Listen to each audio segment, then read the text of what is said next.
was 6:34 a.m. in Arizona when the cry of life was heard in that delivery room. A healthy baby boy was born.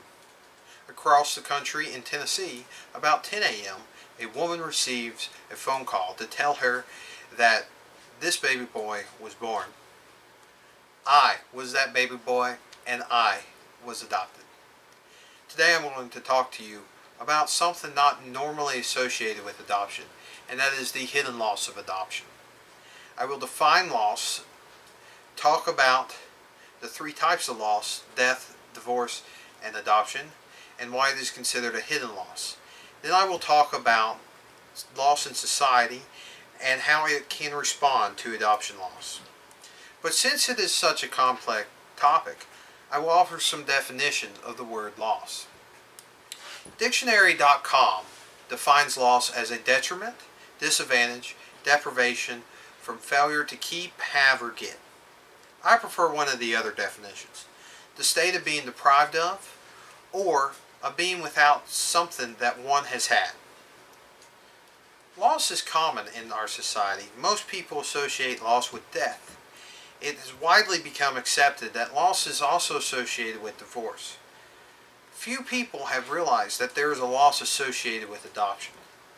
Just like the time it took divorce to come to being realized as a loss, the adoption loss makes its way to the public. This is the hidden loss of adoption. It is hidden because it's not a public loss like death or divorce. It is dealt with inside the mind and heart of an adoptee. Normally, adoptees who find out early in life, between 3 and 6 years of age, are generally accepting of being adopted. But somewhere in the middle age of childhood, 6 to 12 years of age, things shift and they become grieving and not accepting of this fact anymore.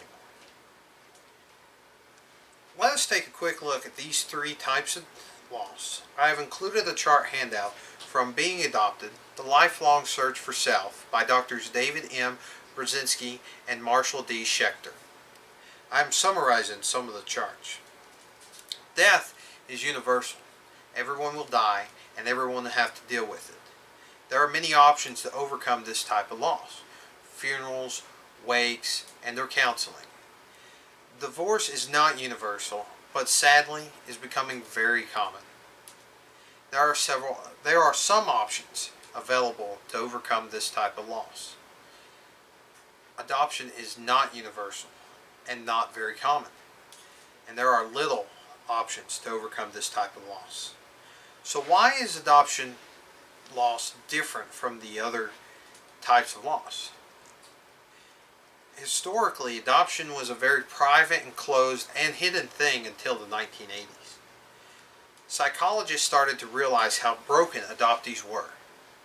Some of them found out that they were adopted later in life, some of them found out early in life, but both deal with it in similar ways. Each starts to have an identity crisis. Young children start to misbehave or fail in school. Those later in life have affairs, start drinking or using drugs. Those later in life find out by accident in most cases. They overhear a conversation with their parents, or they find the paperwork upon the death of a parent. Young children start to question that they do not look like mommy or daddy. Again, this is hidden because it is from a past that one never knew. Adoptees deal with it personally and internally. Our first connection is with our biological mothers. We feel stress, emotion, and biological rhythms. We adoptees lose that in adoption. Biological families never go through this type of loss. The best way to overcome any type of loss is to grieve it. But adoptees do not know how to grieve this type of loss because it is not relatable in society. Now that we have defined loss, talked about the three types of loss, and discussed the hiddenness of adoption loss, let us turn to society's response to the hidden loss of adoption. Society changes over time, but loss is evident in every era because death is inevitable. As society changed from traditional to progressive, marrying for love and happiness became the norm. Thus the downside of this, divorce. Divorce was not an accepted norm until the 1980s. However, adoption is different and a weird thing to the other types of laws. Adoption, just like death, is found in the history books. The Greeks and Romans used it as a way to secure heirs. It is a defining doctrine in the Bible from the letters of Paul. Then it became acceptable to leave children in orphanages, or on the street, or in the wilderness.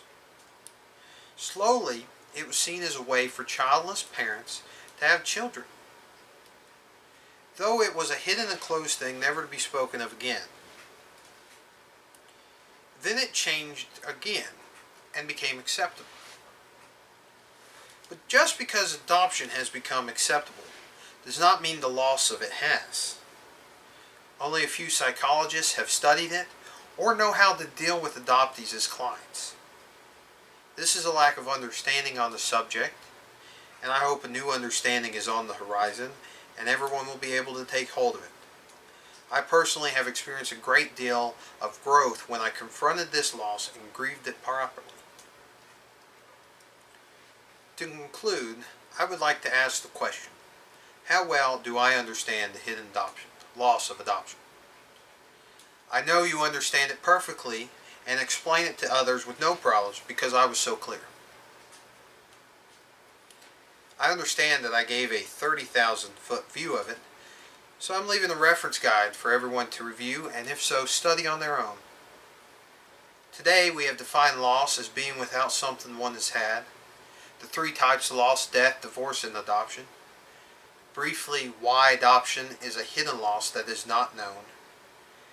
We looked at society's slow response to the loss of adoption and the place of adoption. I hope that this has given you something new to ponder, and I do appreciate your time today. Thank you.